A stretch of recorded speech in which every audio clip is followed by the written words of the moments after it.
Welcome to the New Books Network. Welcome to another rebroadcast from the RTB archives.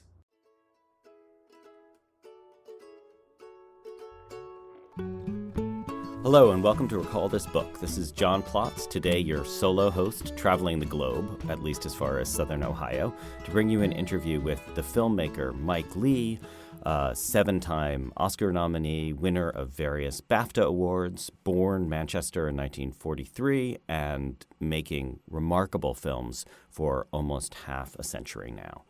So, who's your favorite Mike Leigh? Is it the sly comic genius who condenses ordinary life into unforgettable vignettes? That would be something like Life is Sweet or High Hopes or Naked.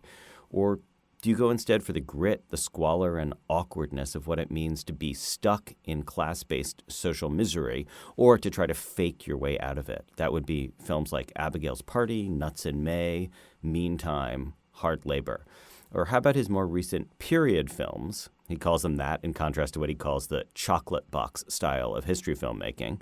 Those would be films like Topsy-Turvy and Mr. Turner, which reveal that even such lauded 19th century artists as Gilbert and Sullivan had ordinary lives worth depicting in their banality. If you're still drawing a blank, Google him and I'll bet you find a film that you want to watch right away. I'll wait. Well, no, actually, I won't wait, but you do have something to look forward to after this interview. So when he and I sat down to talk at a Victorianist convention in Columbus, Ohio, no less, our conversation ranged from method acting to movies I'd never seen that should have, to improvisation and John Cassavetes, to when you can say fuck on British TV. Turns out to be after 9 p.m., and that's only the first 20 minutes. He also talked about James Thurber and effortlessly shot down my feeble question about closeups. His point, which I thought was actually very compelling, was that he's more interested in making a world for the viewer than he is making a series of well-composed shots. So the way he put it is it's neither slice of life nor is it just a shot confection. Instead, it's something in between. But our conversation began with his mourning the absence of ordinary sound of working-class voices from the 19th century. Why only famous people? What fascinates me about this is, of course, that this is really interesting, which came up in research for various historical things, is that they recorded famous people. And it really took ages for anyone to spot that it would be good to record ordinary people. Yeah. So the archive, there are all these very early recordings of famous people sort of rather formally saying things or reading things or whatever. Yeah. I like the Browning because he forgets the words in the middle, so it becomes informal. Yeah. But actually, when you start digging around for Vox Pop, it's actually, it took them ages to, and really, even the BBC up till World War II was still, if they had made documentaries for the radio about ordinary people, they'd write down speeches for them to read out. I didn't know that. Yeah, although there are recordings in the National Sound Archive. I mean, when we were researching Mr. Turner, Marion Bailey, who plays Mrs. Booth, found these recordings, because that obviously was a woman from Kent, found these recordings of very old guys recorded in the 1920s, talking this Kentish dialect, which she found very useful, which we built into some of how she talks and what she says. When you say that, I remember there used to be these BBC accent records. I feel like my mom took them home. Yeah. But it's fascinating that those very early, late 19th century recordings only recorded famous people. It never occurred to anyone to go into the street and pick up Vox Pop. Did you see that Peter Jackson movie about World War? Yeah, it's amazing, isn't it? Very what he good. Does. Really good. Yeah. But he doesn't have the voices. He just has the lip readers. Of course.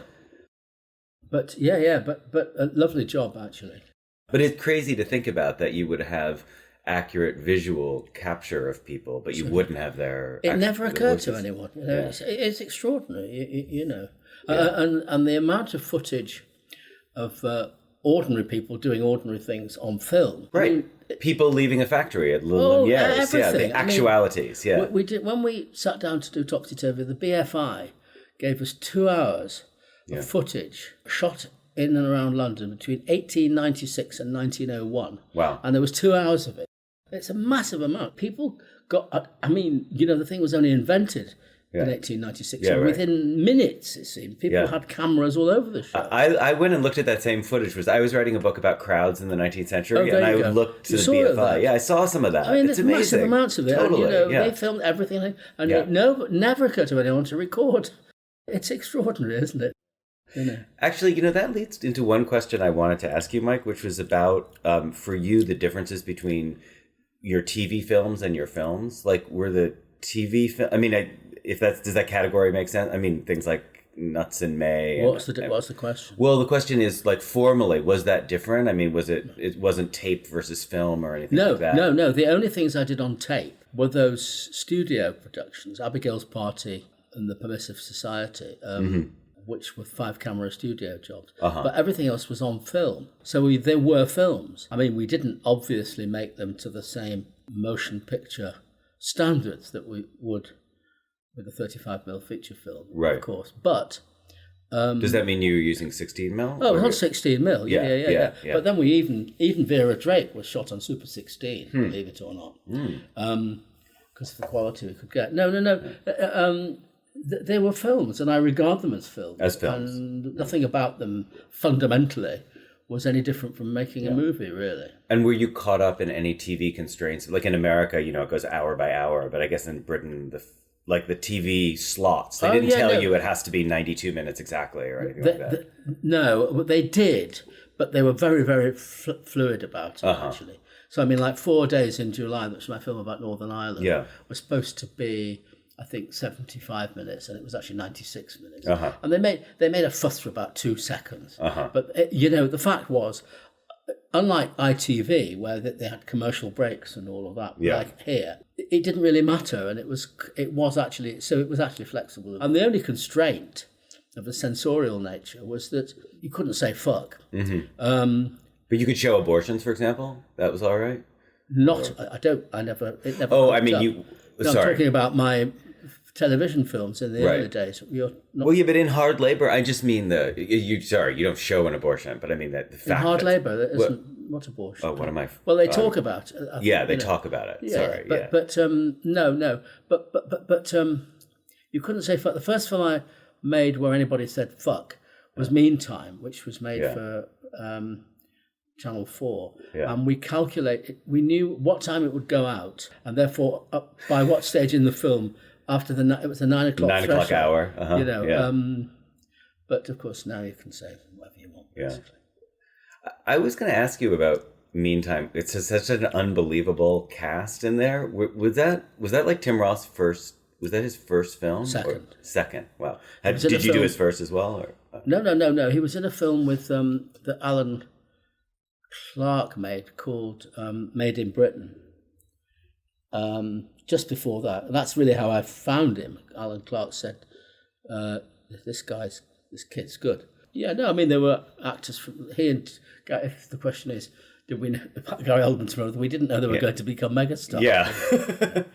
But I guess the more general question is like how you think there's some people who you have worked with for film after film, and then others just a couple of films. Yeah. And sometimes one, Yeah, and was that always the idea, or did No, it's not an idea. Yeah. It's not a project, or that's not a policy. It's just the way it starts to happen. I mean, you work with someone and they're really good, and you click, and they are versatile, and of course they're all character actors that I work with.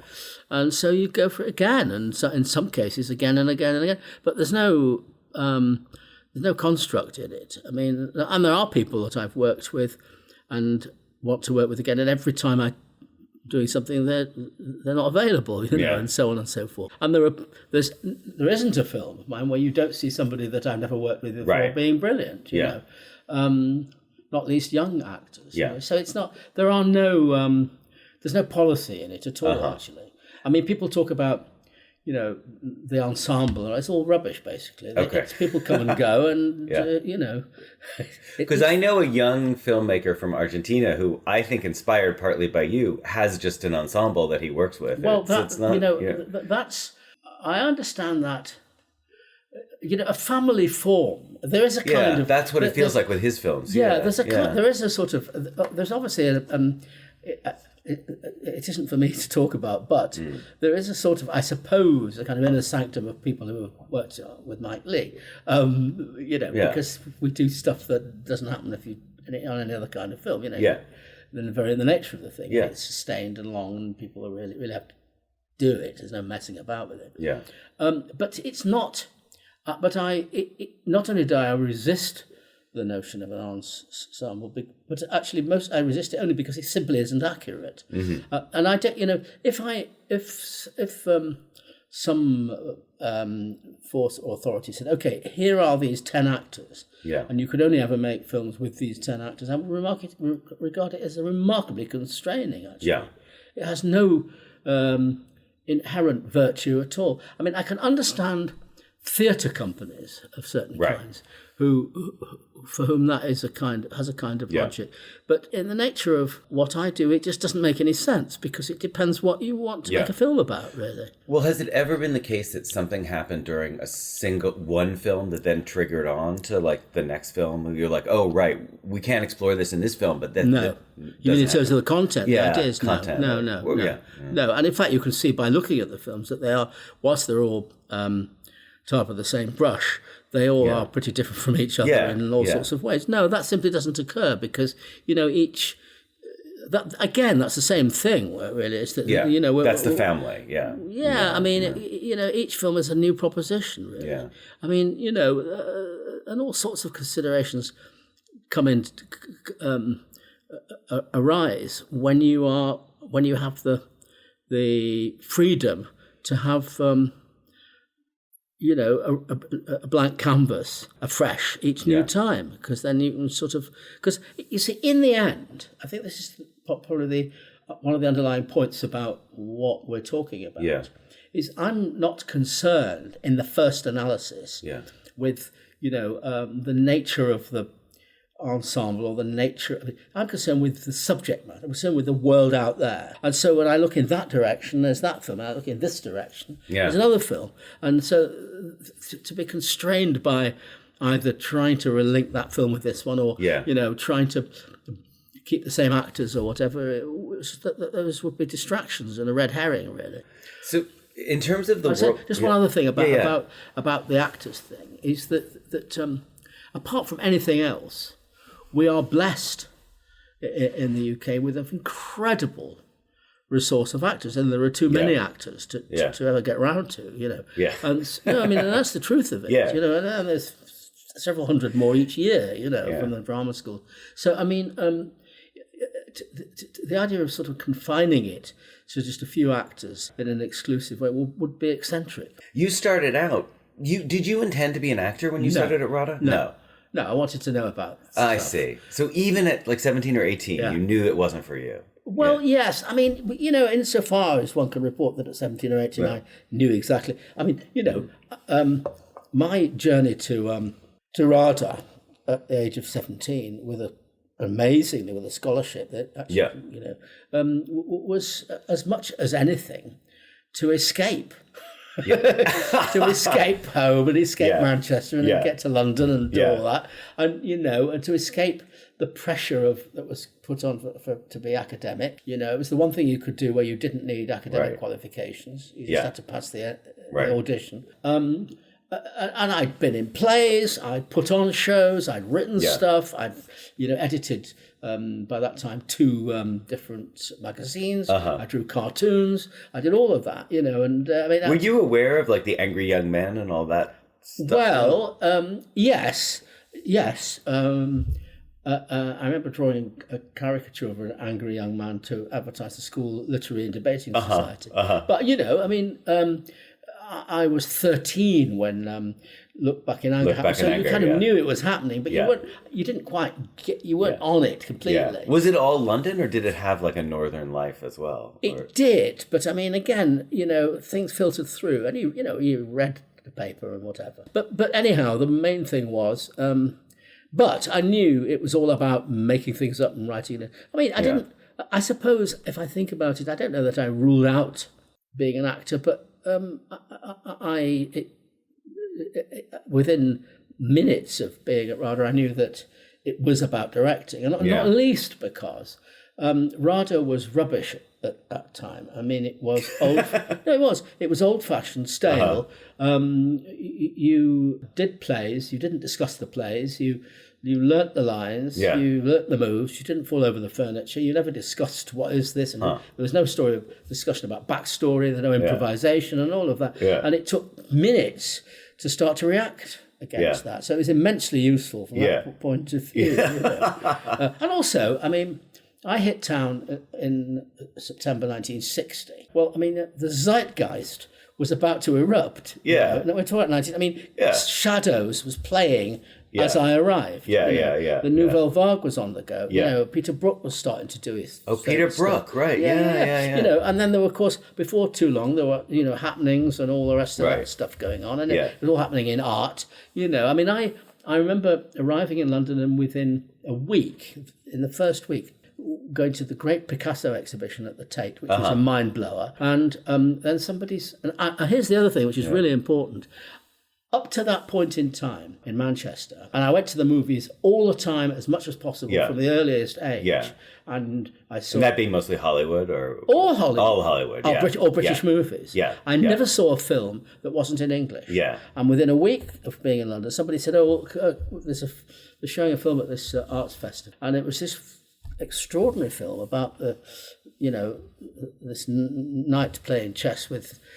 Oh, so you saw the Seven Seals? Yeah. And I mean, Was there like a voiceover or something, or how did they do it, or subtitles? Subtitles. No. But I mean, the point was, we're in London. Of course, I discovered world cinema, and the whole thing. So it didn't. The issue of directing and making stuff was was there to be. It was obvious, And the time I left. I put on a production of The Caretaker by Pinter, and which I also designed, that's what it was about. And then I went on and I acted a bit. I very usefully found myself in a movie, a feature film. I saw that on your Wikipedia page. Two Left Feet, and it was what was great. I had a very minor role, but I used to go every day. They used to say, "We haven't called you. You're not in this." I said, "Doesn't matter. I'm just here, to watch." And it was fantastic. I mean, it was an old-fashioned studio movie directed by Roy Ward Baker, who famously directed Titanic. And it was simply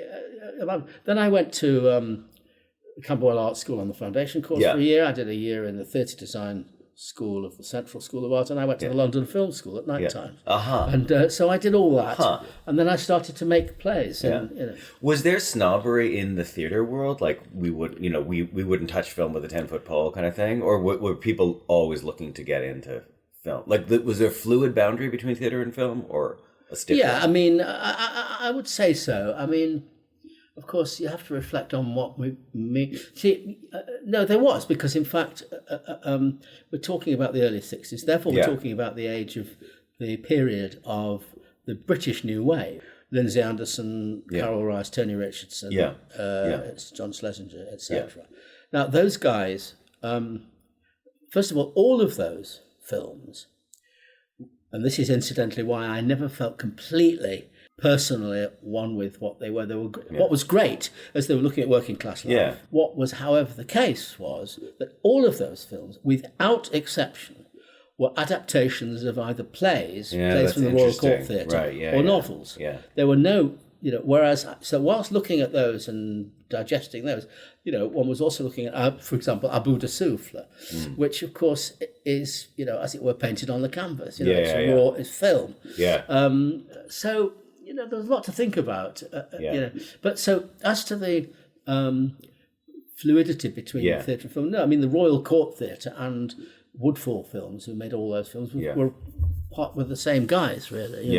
So there was, people, I don't think there was, I don't think there was a snobbery particularly. I mean, there might have been, it was with some very old-fashioned people who will have taught us at the academy. But, I mean, even the oldest of them, movies had been around as long as they had. I mean, we were taught in the first term by a woman called Nell Carter, who was like a little old bird, This is Rada now. Rada, Yeah. who had played Juliet in Henry Irving's last season at the Lyceum in 1899. Wow. Yeah, talk about Victorian connections. Yeah, that's amazing. I mean, wow. And of course,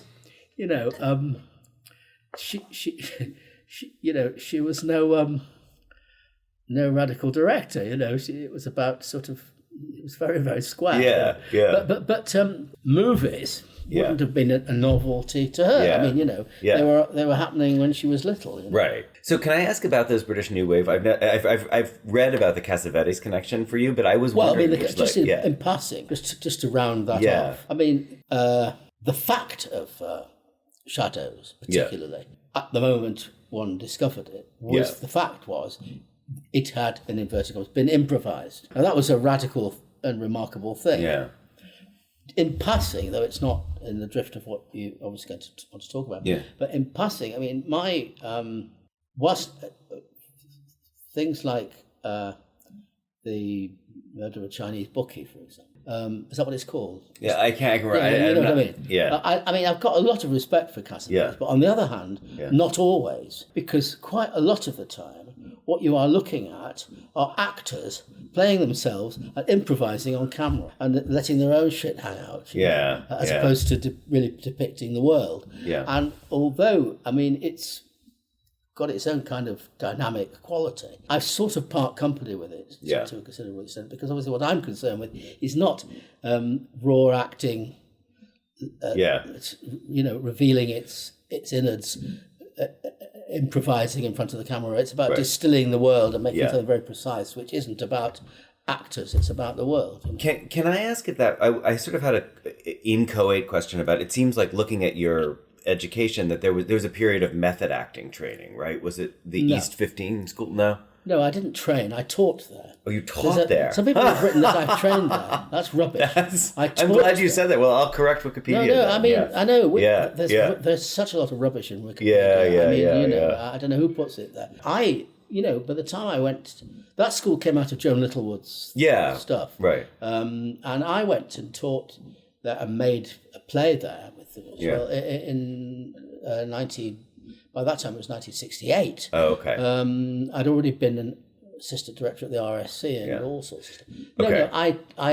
So method and you have nothing in common, really. You don't have a... No, I mean, of course, one thought about it and knows about it. But I mean, if you want to talk about that, I mean, it's very straightforward. The idea of the actor finding the character within himself or herself. Marlon Barthes. And then, that's what they all did. And then sort of living in, becoming the character and all that, is as far down the other end of the spectrum from what I do with actors as you can get. Yeah. Because what I'm concerned with is that they are people very much are able to play all sorts of different people, and when they play somebody, they totally are able to go into character and be in character, but they are able, with a discipline, to come out of character, so they can be objective about the character, so we can then work with the material. Yeah. And also, it's bad for you to sort of, particularly if it's a character who's traumatized, to become the character. It's rubbish, basically. Yeah. It makes no sense.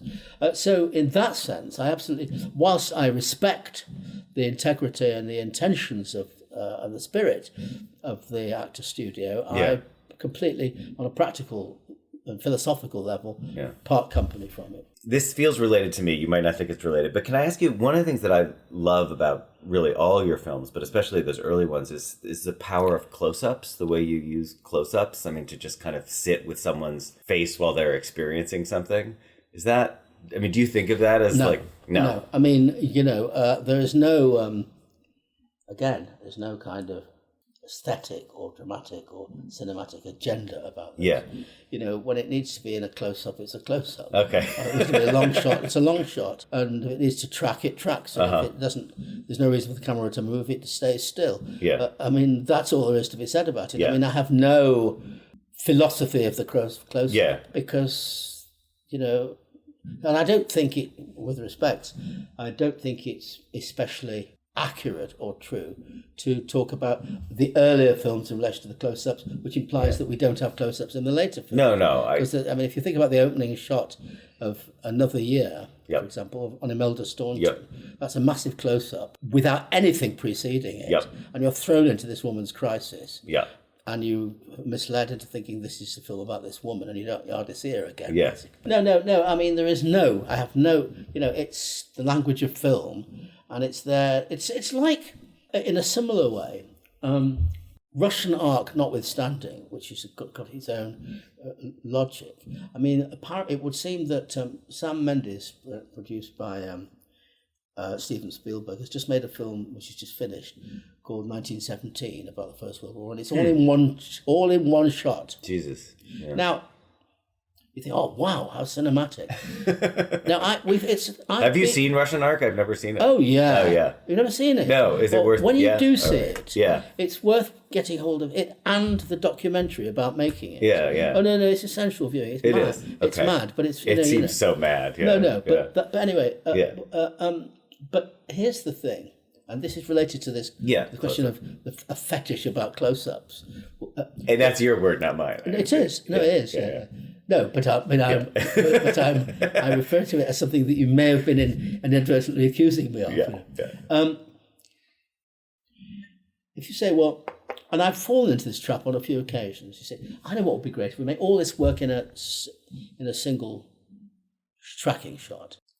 And you think, oh, that's great. That takes to that, and so he moves there, and then, oh, it's great, we can make that. There's a line, a danger line that you can cross, where you suddenly know that what you are now doing in constructing it is to justify the shot. The shot, right? I see. You're letting the shot drive. And of course, in no time you realise that what you're putting together is bullshit, basically. Yeah.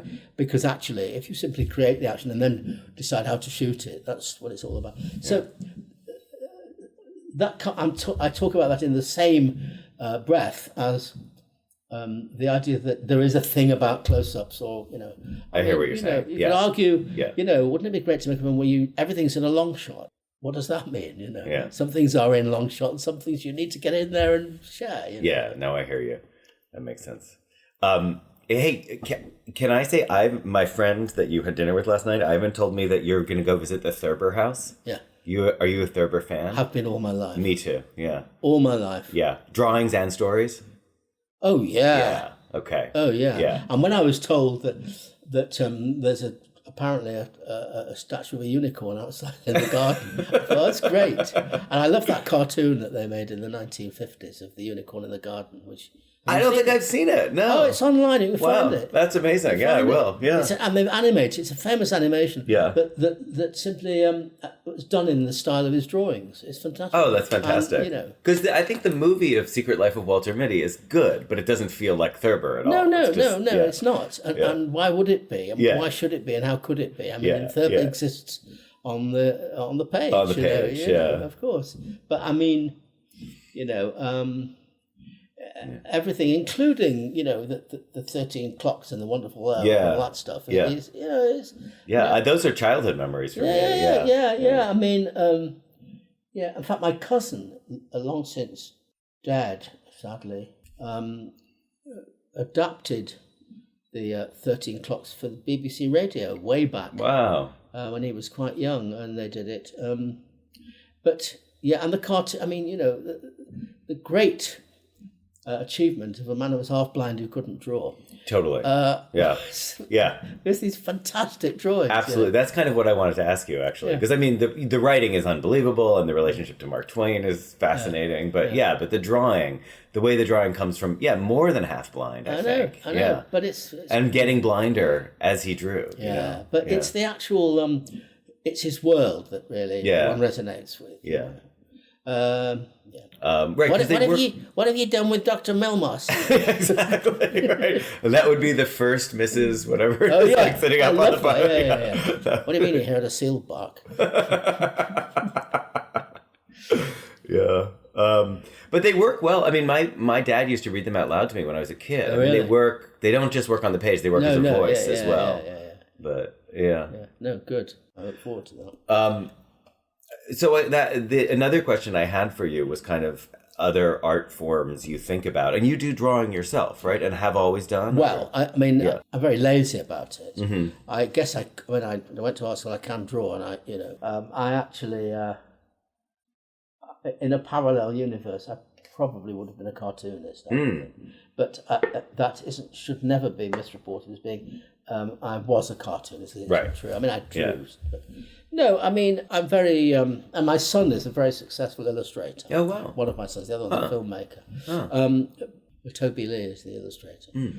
But, I'm into all sorts of stuff. I mean, I saw a documentary in the London Film Festival literally a week ago. Miles Davis, The Birth of the Blues, which I heartily recommend. Terrific stuff. I mean, they talk to everybody, including all these various women. And there's lots of recording sessions and all. Yeah. I mean, I just kind of love all that, Yeah. So does the drawing ever figure into the film? Like, do you ever draw for set design or anything like that? No. Oh, no. I work with... I mean, actually, interesting that you should say that, because in the early period when I was developing the so-called misnamed improvised play... Yes.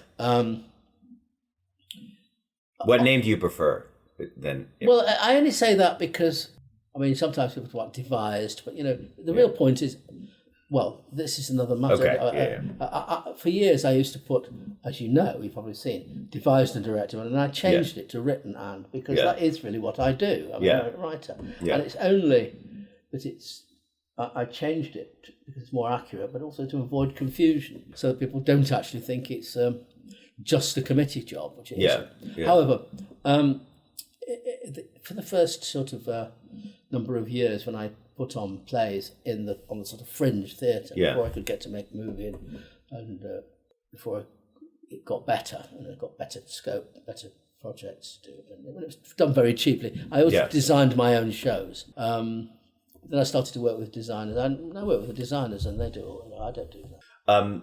So I was sort of wondering if in terms of, there's all these films that have inspired you. Are there other sorts of artwork that inspire you? Like, that's what you're asking me. Yeah. Yeah, I mean, you've never done an adaptation. That's not your métier. That's not your. No, I'm not interested in that. You're not interested. Yeah. There's no point. Yeah. And I really take that point about that being one of the ways you're pushing yourself off from the new wave. Well, that's what people. Other people can do that. Yeah. And I have to say that the number of adaptations in existence that are really, really any good is very small, I think. And the best ones aren't really adaptations, they're versions or something. Well, that's as may be. I suppose if I was really going to be a fascist, I would ban all adaptations. Really? But then you'd kill Tarkovsky. He'd have nothing. Well, there you go. Well, you can't win them all.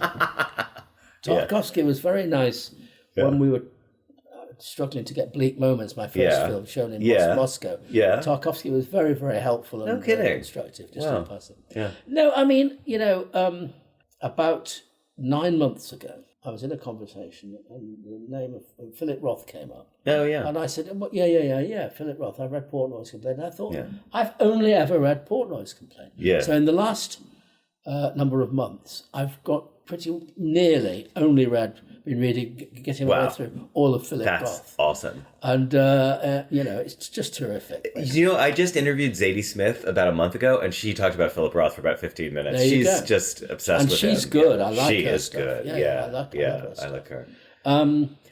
So I'm not asking about adaptation. It's more like things that, artworks that have like really spoken to you. The trouble with this question, you sort of go blank and never know where to start, really. Yeah. No, but Philip Roth is a great one to think about.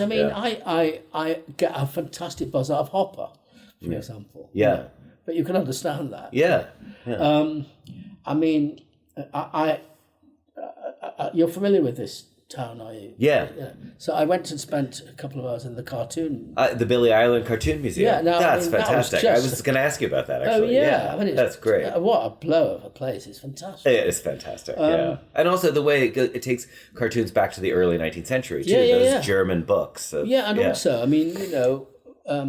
when we were working on Peterloo, it was just a gas to go back to territory I already was into, which is like Gilray and Rowlandson's early that stuff. Yeah. I don't know where to start. A lot of art.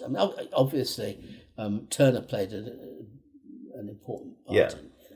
And is that a long long-standing thing for you? I mean, have you always loved Turner paintings before you thought I could do a film about him? Oh, yeah, for a long time. Yeah. I mean, I never noticed or was aware of Turner as a kid growing up. I mean, on my wall as a teenager were postcards of, Picasso and Toulouse-Lautrec, and at that early stage you thought, surrealism is great, took Salvador Dali more seriously than I would take him now. The clocks. When I was in college, everyone had the clocks. And then I think probably, insofar as I have no recollection of Turner registering, but I think it wouldn't have done, because I wouldn't have been perceptive enough to distinguish Turner from boring landscape painting, so to speak. Yeah.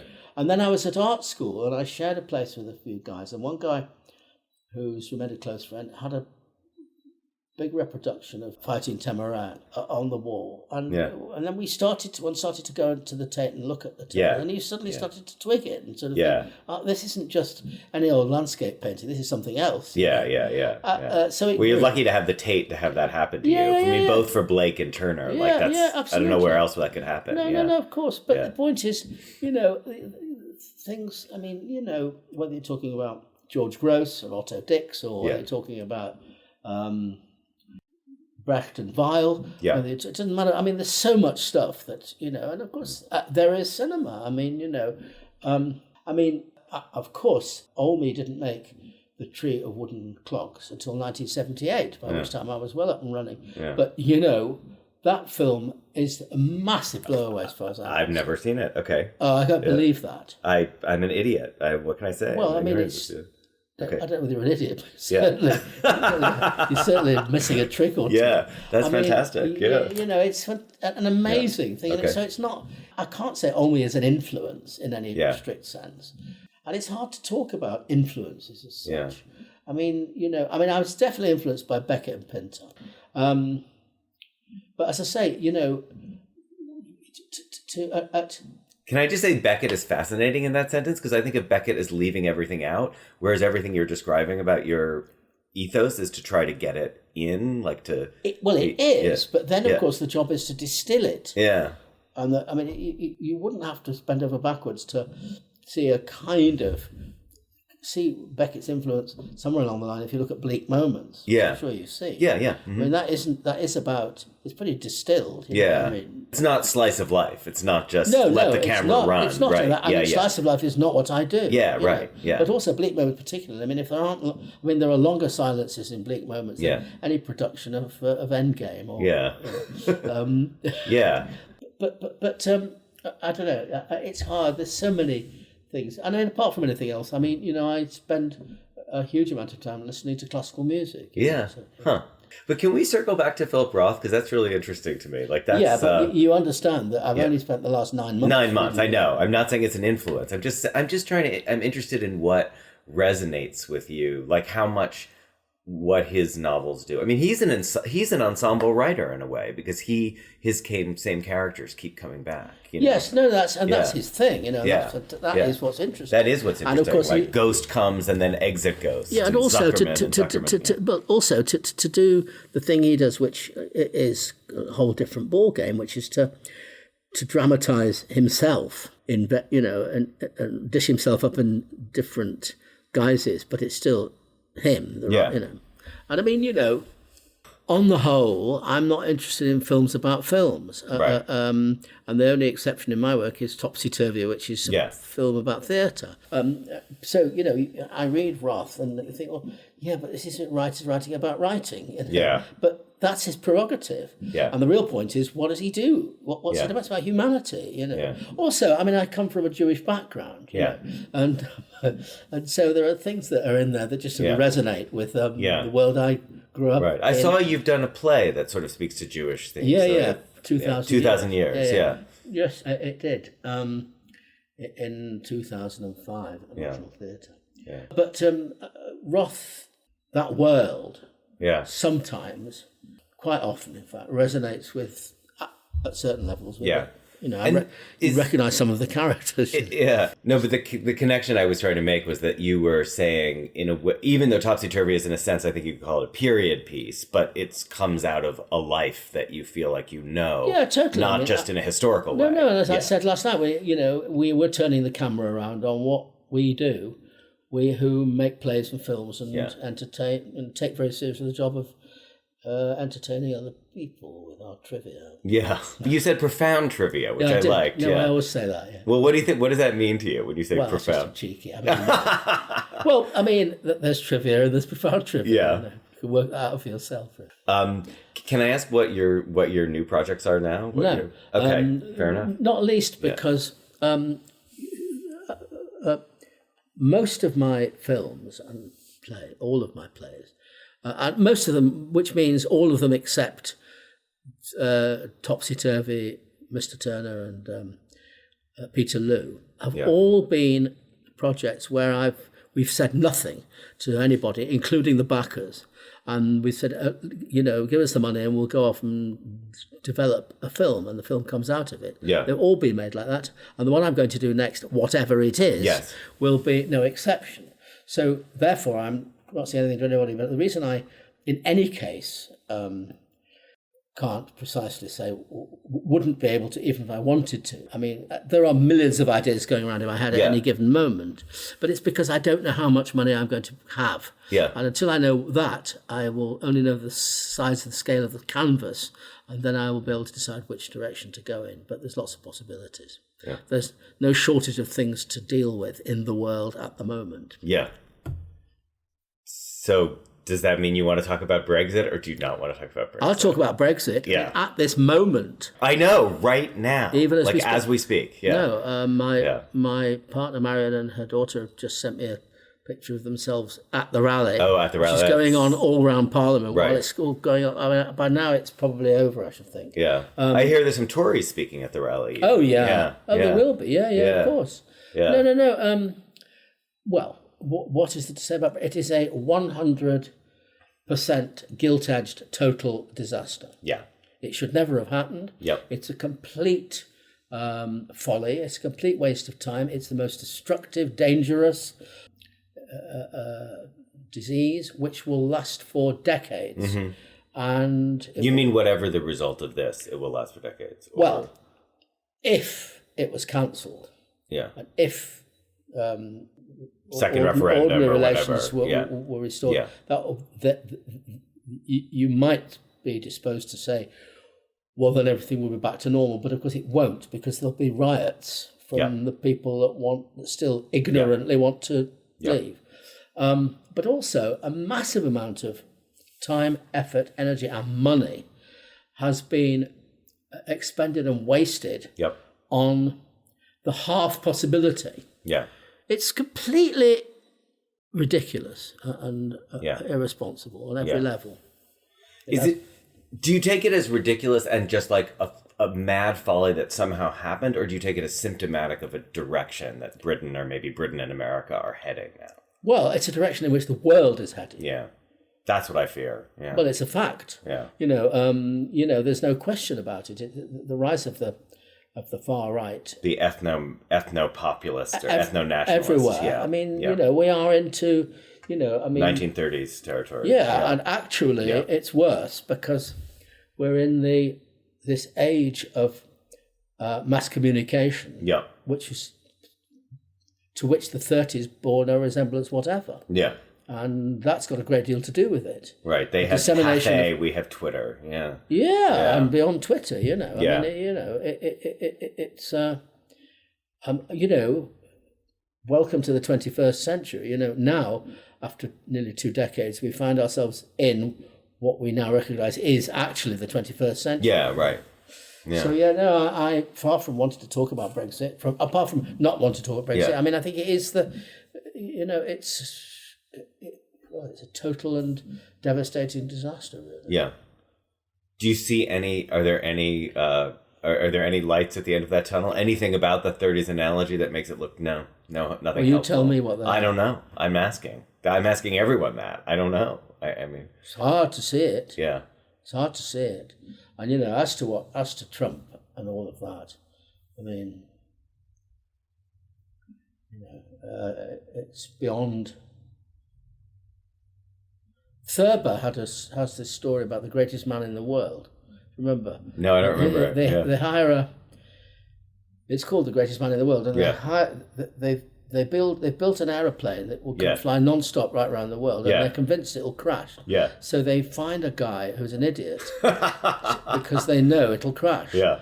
And they arrange an event to lament the fact that he's crashed. In advance of it happening, and it flies around the world and it doesn't crash. Yeah. And so they have this reception, and of course he's there at the reception, and he behaves unbelievably badly, and gropes all the women, and they think, that we have to deal with this, and the crowd are outside, thronging to see the hero. And it's a Lindbergh story in a way. And so finally they conspire, and he goes out on the balcony, and they discreetly push him over the balcony, and plunges to his death. And then they have the lamentation, the memorial that they'd planned. For some reason, I keep, in relation to Trump, I keep thinking about this. An idiot is projected into the chair, into the seat of power. And behaves in a completely erratic and right. The difference is everyone around him is plunging to their death. Because the entire circle gets destroyed, but he doesn't get destroyed. I know. Do you know there's a character in Middlemarch who flourishes wonderfully on murdered men's brains? Yeah. I mean, I just that's what he is. He's the saprophyte. Yeah. But you've got children, have you? Yeah, 2 teenagers. Yeah. Yeah. So you've got teenagers. They're furious at us. Well, that's what I was going to say. Absolutely. I mean, we who have raised kids, would know how to deal with Trump. Yeah. But somebody doesn't deal with him. Yeah. I mean, he is an indulged brat. Yeah. I got to say, our kids though take the Philip Larkin line. Don't have any kids yourself. They don't understand why we had kids. That's an unbelievable thing. Well, they may get over it. They may get over it. I understand that's something that a 16-year-old says. It's a thing you started to hear. And it's, of course, there's no... I mean, the number of new babies born during the course of the time we've been having this conversation would actually fill most of this hotel in the world. Yeah. And that's very depressing. On the other hand, a world in which nobody gets born is the end of the world. Yeah. So it's hard to resolve this particular conflict. Yeah. Well, I've always been a huge fan of science fiction since growing up, but I've noticed in the last 5 or 10 years, it's a lot more appealing to a lot more people than it used to be. And I think part of it is that notion of we just feel like humanity has fucked everything up. So maybe there's some other answer, either out there, or maybe we should just let the mold and the slime worms take over, the slime molds take over, and the, like at the end of the Time Machine when the thing with claws comes out. I don't know about that. Yeah. All right. Mike, thank you really a lot. I appreciate your time. No, thank you. Yeah. Recall this book is the brainchild of John Plotz and Elizabeth Ferry. Music comes from a song by Eric Chaslow and Barbara Cassidy. Sound editing is by Claire Ogden. Website design and social media by Matthew Schratz. And on our website, as well as in the program notes on Stitcher or iTunes, you will find some footnotes to today's interview, including links to a bunch of Mike Leigh films and various other works mentioned in the interview. We always want to hear from you directly with your comments, criticisms, or suggestions. Finally, if you enjoyed today's show, please be sure to forward it to friends and family.